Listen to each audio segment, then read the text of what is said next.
Kwento ni Eudora, ang Electric Sorceress.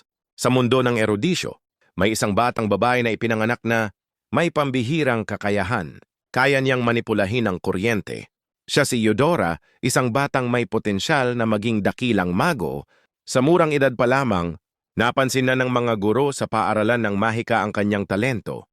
Ngunit dahil sa kanyang natatanging lakas, naging mailap ang kanyang buhay. Maraming natakot sa kanya, mga guro, kaklase at mga tagapagturo. Ang hindi nila maintindihan, pinipili nilang layuan. Hindi nagtagal, si Eudora ay nakaranas ng matinding diskriminasyon at paglayo mula sa mga tao sa paligid niya. Ngunit sa halip na sumuko, ginamit niya ang sakit na naramdaman upang lalong pagbutihin ang kanyang kakayahan. Sa loob ng mga tao ng pag-iensayo at pag-iisa, naging bihasa si Eudora sa kontrol ng elektrisidad.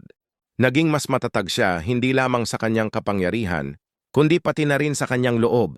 Sa huli, pinili niyang gamitin ang kanyang kakayahan upang protektahan ang mundo mula sa kasamaan at maging isang tunay na bayani.